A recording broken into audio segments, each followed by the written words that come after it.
ব্যবসায়ীদের মধ্যে একটি প্রচলিত ভুল ধারণা রয়েছে, বিশেষ করে বাংলাদেশ ও ভারতের মানুষের মধ্যে, যে ব্যবসা শুরু করতে প্রচুর অর্থের প্রয়োজন হয়। কিন্তু গবেষণায় দেখা গেছে, স্বল্প পুঁজি নিয়ে শুরু করা ব্যবসার সফল হওয়ার সম্ভাবনা অনেক বেশি।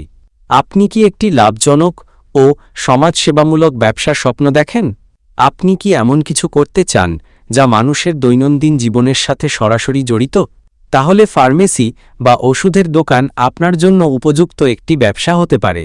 আজকের ভিডিওতে আমরা ফার্মেসি ব্যবসা শুরু করার সম্পূর্ণ গাইডলাইন, প্রয়োজনীয় কাগজপত্র, বিনিয়োগ, লাভ, চ্যালেঞ্জ এবং সফল হওয়ার কৌশল নিয়ে আলোচনা করব। চলুন শুরু করা যাক। ফার্মেসি ব্যবসা কেবল ওষুধ বিক্রি নয়, এটি মানুষের স্বাস্থ্য ও জীবন রক্ষায় গুরুত্বপূর্ণ ভূমিকা রাখে। আপনি যদি একজন শিক্ষিত উদ্যোক্তা হয়ে মানুষের পাশে দাঁড়াতে চান, তবে এই ব্যবসা আপনার জন্য আদর্শ। ফার্মেসি ব্যবসা দুই প্রকারের হতে পারে। রিটেল ফার্মেসি, যেখানে সাধারণ মানুষের কাছে সরাসরি ওষুধ বিক্রি করা হয়। হোলসেল ফার্মেসি, যেখানে বিভিন্ন দোকান বা প্রতিষ্ঠানে ওষুধ সরবরাহ করা হয়। আজ আমরা মূলত রিটেল ফার্মেসি নিয়ে বিস্তারিত আলোচনা করব। ব্যবসা শুরুর আগে কিছু বিষয় জেনে নেওয়া প্রয়োজন। ফার্মেসি চালানোর জন্য আপনাকে কয়েকটি বিষয় বুঝতে হবে। অবস্থান নির্বাচন: হাসপাতাল, ক্লিনিক বা জনবহুল এলাকার কাছাকাছি দোকান হলে ব্যবসা ভালো চলে। ওষুধ সম্পর্কে প্রাথমিক ধারণা: কোন ওষুধ কোন রোগের জন্য তা জানলে গ্রাহকদের সহায়তা করতে পারবেন। লাইসেন্স: বাংলাদেশে ফার্মেসি চালাতে হলে ওষুধ প্রশাসন অধিদপ্তর DGDA থেকে ড্রাগ লাইসেন্স নিতে হয়। ফার্মাসিস্ট বা ডিপ্লোমাধারী ব্যক্তি: একজন অনুমোদিত ফার্মাসিস্টের প্রয়োজন, যিনি আপনার লাইসেন্স প্রাপ্তিতে সহায়তা করবেন। বিনিয়োগ ও প্রাথমিক খরচ: একটি সাধারণ ফার্মেসি চালু করতে যে খরচগুলো হতে পারে: দোকান ভাড়া প্রতি মাসে 10,000 থেকে 30,000 টাকা, ইন্টেরিয়র ও সাজসজ্জা 50,000 থেকে 1 লক্ষ টাকা, প্রাথমিক ওষুধ স্টক 2 থেকে 4 লক্ষ টাকা, লাইসেন্স ও অন্যান্য কাগজপত্র 30,000 থেকে 50,000 টাকা, স্টাফের বেতন প্রতি মাসে 8,000 থেকে 15,000 টাকা। মোটামুটি 3 থেকে 5 লক্ষ টাকায় আপনি একটি ছোট ফার্মেসি শুরু করতে পারেন। ফার্মেসি পরিচালনার জন্য প্রয়োজনীয় কাগজপত্র নিচে উল্লেখ করা হল। ড্রাগ লাইসেন্স, যা ওষুধ প্রশাসন অধিদপ্তর DGDA থেকে নিতে হবে। ট্রেড লাইসেন্স, যা স্থানীয় সিটি কর্পোরেশন বা ইউনিয়ন পরিষদ থেকে সংগ্রহ করতে হবে। টিন সার্টিফিকেট: ফার্মাসিস্টের রেজিস্ট্রেশন সার্টিফিকেট, জাতীয় পরিচয়পত্র ও ছবি। দোকান ভাড়ার চুক্তিপত্র বা মালিকানা দলিল। লাইসেন্স পেতে কিছুটা সময় লাগলেও একজন অভিজ্ঞ ব্যক্তি বা লাইসেন্সিং ফার্মের মাধ্যমে সহজেই এটি অর্জন করা সম্ভব।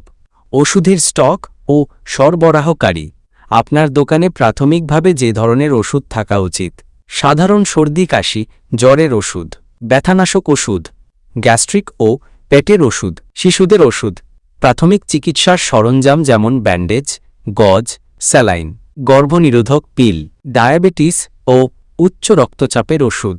সরবরাহকারী বাছাইয়ের ক্ষেত্রে আপনাকে স্থানীয় পাইকারি বিক্রেতা, কোম্পানির প্রতিনিধি বা ডিস্ট্রিবিউটরদের সাথে চুক্তি করতে হবে।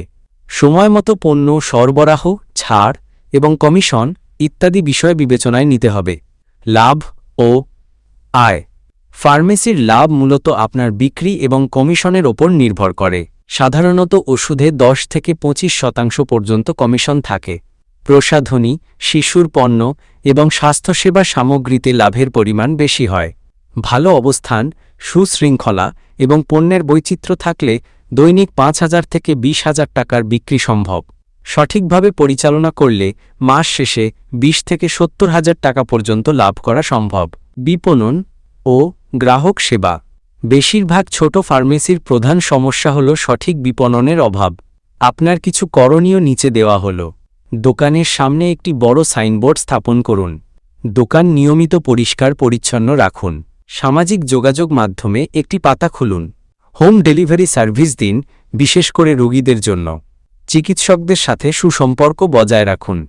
চ্যালেঞ্জ ও ঝুঁকি: যে ঝুঁকিগুলো বিবেচনায় রাখা জরুরি: মেয়াদোত্তীর্ণ ওষুধ থেকে আর্থিক ক্ষতি, ওষুধের দামের ওঠানামা, লাইসেন্স সংক্রান্ত জটিলতা, প্রতিযোগিতা বেড়ে গেলে বিক্রি কমে যাওয়ার সম্ভাবনা, এই ঝুঁকিগুলো দূর করতে নিয়মিত স্টক যাচাই করা, সঠিক হিসাব রক্ষণাবেক্ষণ এবং অভিজ্ঞ কর্মী রাখা জরুরি।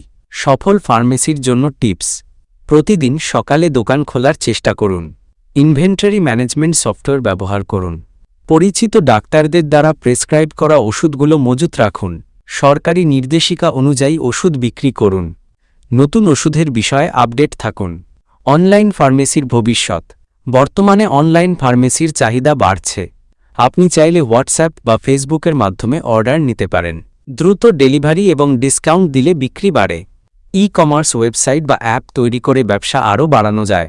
ফার্মেসি ব্যবসা কেবল লাভের জন্য নয়, এটি মানুষের সেবা করারও একটি সুযোগ। আপনি যদি সততা, সঠিক পরিকল্পনা ও কঠোর পরিশ্রম নিয়ে শুরু করেন, তবে খুব দ্রুত একটি সফল ও সম্মানজনক ব্যবসা গড়ে তুলতে পারবেন। আশা করি আজকের ভিডিওটি আপনাকে একটি সফল ফার্মেসি ব্যবসা গড়ে তুলতে সাহায্য করবে। ভিডিওটি ভালো লাগলে লাইক দিন, শেয়ার করুন এবং অবশ্যই সাবস্ক্রাইব করতে ভুলবেন না। দেখা হবে পরবর্তী ভিডিওতে।